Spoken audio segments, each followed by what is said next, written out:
This week on the Deep Leadership Podcast. I understand, like I said, it's human nature. I've been there. I wanted revenge. I wanted to retaliate. I wanted to show them, and the anger was there. But at the end of the day, it's just the time and effort and energy is better spent on what you have as your goals and your success than it is on trying to hurt someone else to hurt you.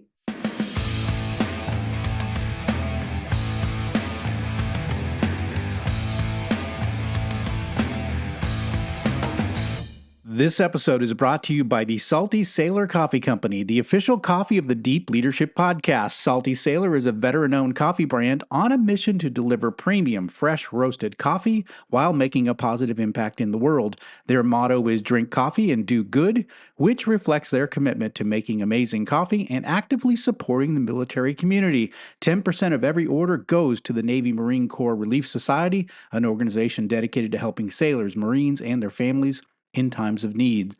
All our listeners get 10% off every order of their amazing coffee by using the discount code DEEP at checkout. So check them out at saltysailorcoffee.com. Welcome to the Deep Leadership Podcast. Today I'm joined by a returning guest to the show. Now, if you're a longtime listener, you might remember Heather Eason from way back in episode 39. Heather is the founder, president, and CEO of Select Power Systems, an engineering firm supporting gas and electric utilities. She is a serial entrepreneur and business leader with over 20 years of experience in industries ranging from electric utilities to renewable energy and now Gen 2 renewable diesel. She is the author of a brand new book called The Art of Revenge, which is the business owner's retaliation handbook. Now, I'm excited to have Heather back on the show to help us understand the right and the wrong way to exact revenge as a business owner. So, Heather, welcome back to the show. Thank you. Always good to talk with you, John. I am excited to have you back, and I've known you a long time, and you're one of the early first guests on the show when we got started. Now we're 300 episodes later. We're back talking together because this is your first book, and I'm excited to talk to you about it. But I got to ask you, we got to start off, what compelled you to write a book about revenge of all topics? So I wrote the book that I wanted to read, but I couldn't find. I was in a situation where I felt I had been unfairly treated and I wanted to seek revenge. And it's like, how do I do it?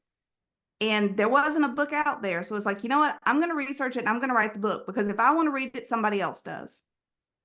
I love that. I love it. You wrote the book that you wanted to read but couldn't find, and so you wrote the book. Well, how would you? And it's interesting because we had a conversation before I pressed record. As a business owner myself, I've been unfairly treated by some big competitors. I've been unfairly treated by customers. I've felt that, feeling like I wanted to get back. How do you define revenge? What is revenge in your mind? So I think for a lot of humans, revenge is seeking fairness. It's seeking that and almost equitable pain. I think a lot of people would say revenge for them would be, you hurt me this amount, I'm going to hurt you that same amount. Yeah.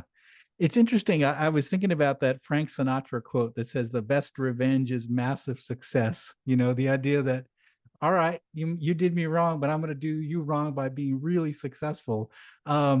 Is it that, or is it more than that? So that quote, actually, it has a long history with me. I had my son when I was 17 and I was at my grandmother's house. She was watching the soaps, and I think it was All My Children. One of the characters on there said, "The best revenge is success." He paraphrased Frank Sinatra's quote. And it stuck with me, being 17 and being a mom and struggling to even graduate high school. I didn't know what my future was going to be. And I was like, yeah, I'm going to show them. I'm going to show everybody that underestimates me, I'm going to be successful. And so that was a motivating force for me. And then as I went through my career and I got older, I ran across the Frank Sinatra quote and realized, okay, the TV show was a paraphrase of what he said. And so I actually have that quote on a poster board in my living room. It's above my mantle because it's like my mantra every day now. The best revenge is massive success. And I'm like, that is what I want my life to be at this point.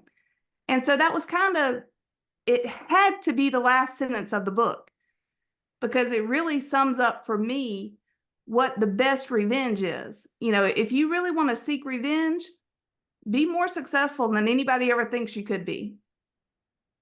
Yeah, it's interesting because every time, when we start businesses, a lot of people will try to talk you out of it. And mostly there's those are the people that don't want you to be hurt because they, we know most businesses fail. So they say, oh, really, shouldn't you just get a job? Shouldn't you do this? Shouldn't do that. And they want the best for us. So they're trying to, prevent us from failure. But like for me at least, is like it was almost like, what do you think I can't do this? What do you mean? Why are you telling me that I should just get a job instead of starting a business? And so I think part of me trying to be successful is to show people that, yeah, I can do this. I can do this on my own. I don't have to work for a big corporation. I can do this on my own. Do you feel the same way too? Is that I'm going to show everyone what I can do, what my capabilities Oh, are.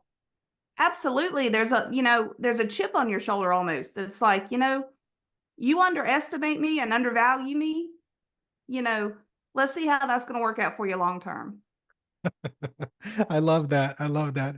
A chip on your shoulder is a phrase I've used most of my life. So that's interesting that you have it as well too. I grew up in a very blue collar environment, a blue collar household, and so yeah, guys don't people around me never went to college. They didn't become engineers. They didn't start businesses. So yeah, I think they've always had a little bit of a chip on my shoulder as well. So I'd love to hear that I'm not the only one out there. So for Oh, sure. absolutely. My brother and me are the first generation to graduate college in my family. And, when you're a teenager and you've got a son on your hip and you say, hey, I'm going to go to college and I'm going to study engineering, nobody thought I could do it. Yeah. Nobody. My Yeah. mom was like, you cannot do this. You just need to focus on being a good mom. Just get a job. You're going to waste your time. You're going to not have the time and energy to be a good mom because you're going to be focused on studying. Engineering's too difficult. It's too hard. Um, you know, I heard it all from my mom. And again, she was coming from a place of love because she was Right. trying to protect me and try to prevent me from failure. But it did nothing but drive me more to be successful and to do it. Yeah, yeah, yeah. I love that. It's interesting too because I've known you a long time and we've worked together in big companies, and you're a very good engineer. You're exceptional. And not just an engineer, a really good one. And well known for it. So, not only have you did what was almost impossible, like you said, being a young mom going to engineering school, you became a great engineer. That's the thing that's remarkable about it. And so, and again, one of the things I look for when I'm hiring employees is I look for grit. So I'm looking for people that can overcome adversity, right? And the way you do it is, Angela Duckworth says it's passion and perseverance, those things combined, like you have this passion that you're willing to go through anything to make it happen. And your story is one of grit, through grit, that you didn't give up. In fact, it probably drove you, your passion drove you to be successful. Absolutely. I agree with that. It is one of those things where you just don't give up. There were days that I would cry and say, I'm too stupid. I'm not smart enough to do this because I felt that way. And, I would come home and I would tell my husband, I can't do it. I'm going to quit. Because my husband and I got married when my son was almost 4 years old. And he would tell me, he would just one more day, go back to one more class. And if you still want to quit, you can. And so we made a deal. I always had to go to one more class. If after I went to one more class, I still wanted to give up and quit, he would support me. I went back, I took the class, and I was like, you know what? I'm not going to give up. I'm going to keep doing this. I'm just not going to give up. I'm going to show up every day until they tell me I can't or they give me a degree, which is what happened. Yeah, I love that. I love that. Well, there's another quote that I think of too is like, you can't beat someone who never gives up. And I think of that in your case too. If you never gave up, and even when you started your business, you never gave up. I love that. What are some like what are some of the psychological factors that drive us towards looking to seek revenge when we have that mindset?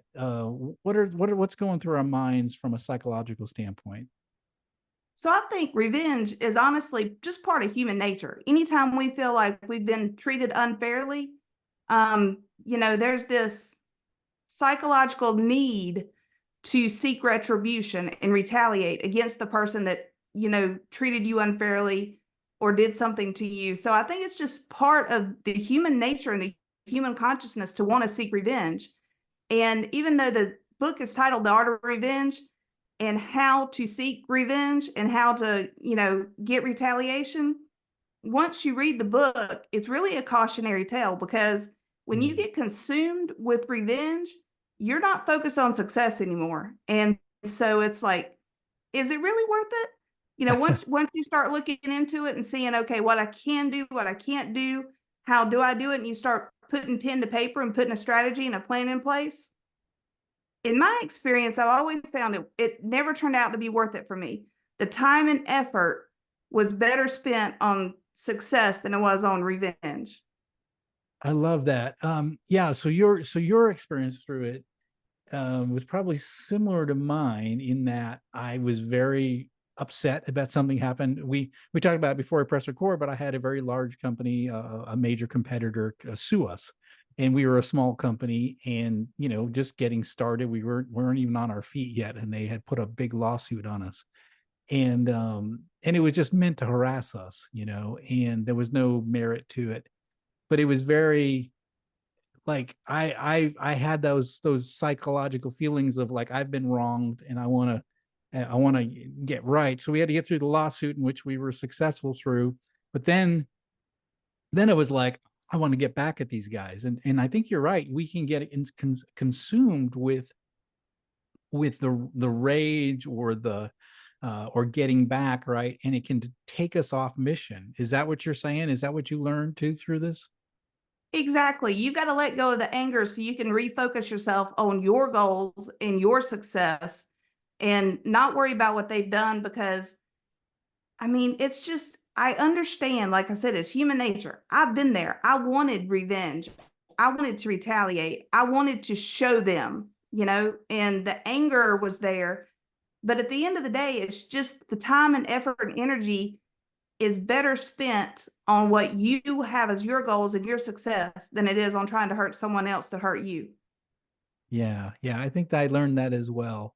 Um, what was there a point in your journey where you reached the point where you decided that maybe I should shift my sails and not go for revenge, but more go for focus back on the business itself? Or what was your experience like when you realized you got to the point where like maybe this isn't the right thing to be doing? So I have a really great legal team. I've got one guy who is a top-notch engineering firm lawyer. I've got another guy who's a top-notch business lawyer. And then I've got two HR lawyers. And I was talking to my business lawyer about this one particular incident. And I was like, excuse the language, I am angry. I'm pissed off. I want to get this guy back. What can I do? And my lawyer's like, look, I think you need to calm down. I think you need to let it go and move forward. He said, can I go and get this license, the guy's license removed and revoked? He said, absolutely. He said, there is enough there that he could lose his license and thereby lose his job. He said, but you're going to pay me a lot of money to do it. He said, Mm. at the end of the day, is it worth taking away this guy's livelihood and paying me all this money and spending all this time? And so, he kind of refocused me and I was like, you know what? You're right. You're absolutely right, Matt. It's not worth it. And yes, I do have a slam dunk case, but the amount of time, effort, and money it was going to cost me just wasn't worth it in the end. Yeah, yeah.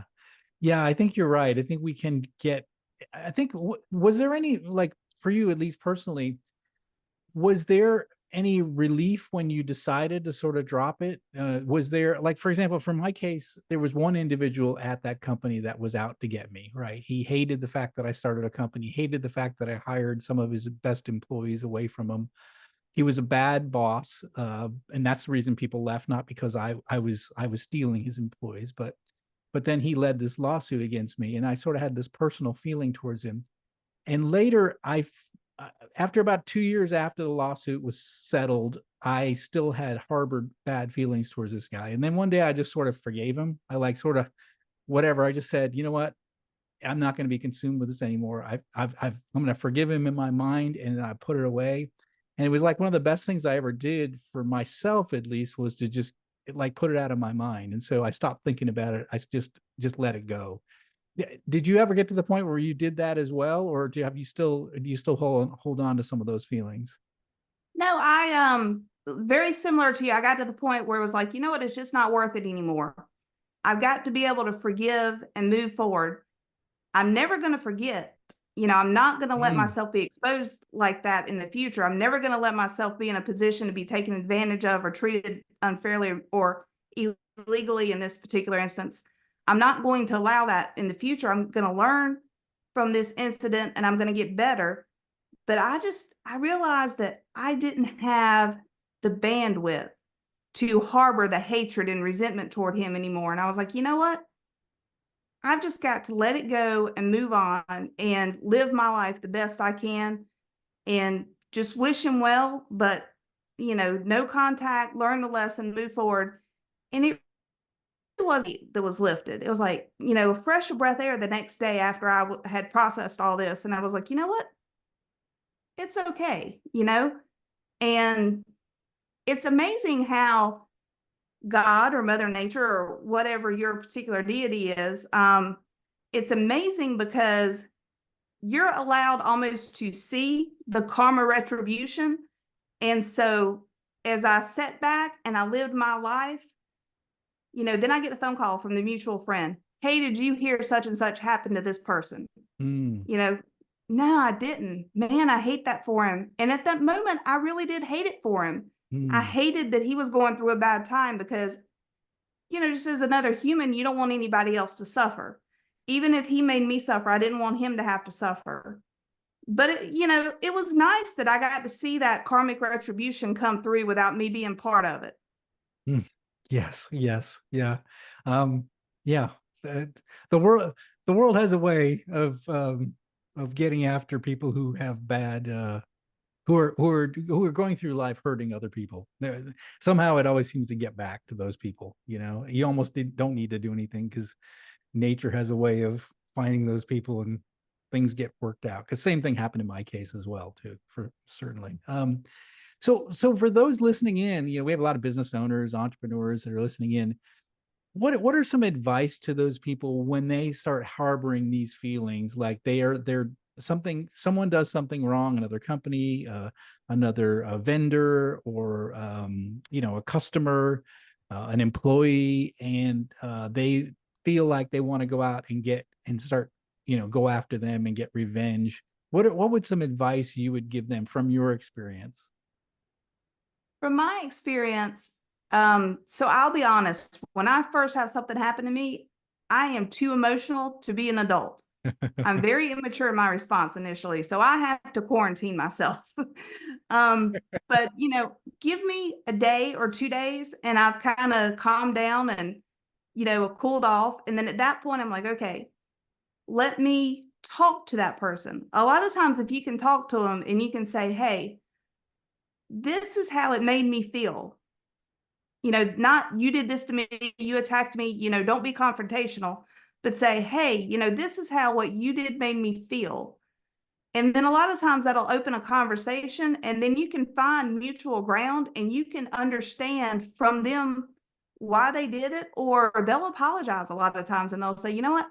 I didn't realize this was going to make you feel that way, or I didn't realize it was going to be perceived that way. That was not my intention.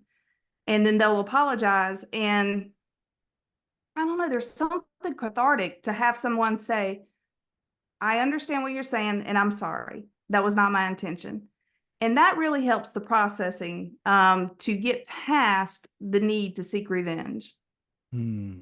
Yeah. So get a chance to isolate yourself, or at least don't go with that first knee jerk reaction, right? Just have a chance to think through it a little bit, and then seek those people out to try to work it out. Work it out, have that conversation, versus harboring those bad feelings. I think is really, really good advice. Yeah, I wish I had that chance. I had a lawsuit handed to me, so I didn't have a chance to talk to the person.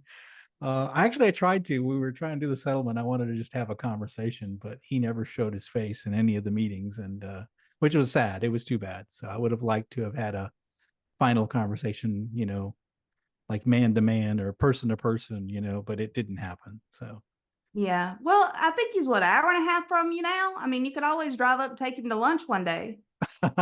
yeah, I could. I think I'm over it. I'm more I've forgiven, and I just want to get past that time of my life for sure. But I probably should Yeah. have a conversation at some point. But well, this has been really interesting. So um just one question for you too, thinking about it. Like who's the audience for this book? Who should be getting this book? Is it all business owners, or could it be any leaders that should buy this book? So when I first started, I was focused on small business owners because, as a colleague of mine said, a lot of times large firms will be the 800-pound gorilla or the abusive boyfriend Yeah, and misuse and mistreat the small firms. that's it. So that's really when I started writing. That's who I was writing it for. As I went through and I wrote it and I went back and read it after it was written, I was like, this is probably good practical advice for a lot of people and not just business owners, but, career minded people. Cause I think everybody from time to time throughout their career has someone or something come up where they feel unfairly treated. Okay, so it's for everybody, and and especially for those in our circumstance where you're a smaller business going against bigger competitors. Like in my case, a $40 billion company sued a company that we hadn't even got our first million yet in sales, and it was like, okay, thank you. So they were an 800-pound gorilla. I was a flea on their backside, I think so. Well, that's good. Now what are you working on next? Do you plan on writing another book? I mean, it's your first book. I was excited to see that. Are you working on anything else? So I probably at some point will write another book. I kind of wait on that inspiration, that spark to, what's the subject matter, who's the audience, why should I write the book? So I don't have anything in mind, but I do have a Women for Wealth YouTube channel, and I'm leaning toward writing a finance book more for women because I think women have, emotional ties to money that in my experience men don't necessarily have. So trying to help women specifically navigate that emotional and a lot of times negative relationship with money. Okay, and that's a YouTube channel. Is that right? It is Women for Wealth, Women for and I'll Wealth. send you Okay. the information. Okay. Great. We're going to put a link in the show notes for that as well as a resource. So, this is fantastic, Heather. What final message would you like to leave with our listeners? So I would just like to say that life is short and precious. There are going to be times that you're going to go through difficult times, um, but it's going to be okay. You're going to make it through. Life is going to be good. Keep your head down, keep digging, find that grit, find that determination. Just don't stop, keep going. And there are people out like me and John that are very supportive and helpful. You can always reach out to me. John's 3 books are great. I highly recommend them, especially I have the watch. If you're a new manager, I have all my new managers in my company read that book. So I highly Wow. recommend that one. Well, thank you, Heather, for that endorsement. And I'm going to endorse The Art of Revenge. Every one of you who are listening in, you have been in that situation where you've wanted to seek out revenge. I know it. You can say that you haven't. You can say you're above that, but you've had those feelings. I've had those feelings. And I know you have as well. So this is the book. This is the cautionary tale. This is the one you need to buy. It's called The Art of Revenge. How can our listeners find out more about this book and about you? So The Art of Revenge is on Amazon. I think audio is like $3, paperback is $7. I kept it very cheap, very um, you know, accessible for anybody that wants to get it. The best way to connect with me is probably to connect on LinkedIn. On LinkedIn, I have my personal cell phone number as well as my email address on there. So once you connect with me, you can access my contact info and you can reach out to me that way. Fantastic. We're going to put links in the show notes for all of Heather's resources. And I've known Heather a long time, and I've seen her start this business from scratch to now where she has, is it 3 businesses now that you run? Is that correct? Yeah, Three three businesses. three businesses Yeah. she's running. She has a book out there. She's running this YouTube, A Woman for Wealth. Uh, she's done amazing things, and she's done it. You know, she was a young mother, and she was able to get through engineering school, and not only that, become an amazing engineer, an amazing leader, and she's built up these companies. If you want advice from somebody, this is the person you want to find advice from. So if something in this podcast episode really spoke to you, reach out to Heather. The links are in the show notes below you. Reach out to her, talk to her. You can reach out to me as well, and ask us this question. So if you're feeling those feelings of revenge, if they're taking up, they're consuming every one of your thoughts. By the way, it did for me. It's hard to sleep at night. You know the feelings. You want to reach out to Heather and I. You want to reach out and get this book. It's going to help you through it. Heather, thank you for coming back on the show. Thanks for writing this book. Thanks for bringing up this issue that we just have not talked about in 330 some odd episodes. And it's so important. And I've been through it. You've been through it. And I think I'm so glad you wrote this book for leaders to be able to see kind of the right approach to it. So Heather, thanks for being on the show, and thanks for writing this book. Thank you so much, John. I appreciate it. Thank you again. Well, that is it for today. Thank you for listening to Deep Leadership. If you like this podcast, please subscribe and share so we can continue to build a world with better bosses. Until next time, this is John Rennie saying take care and lead well.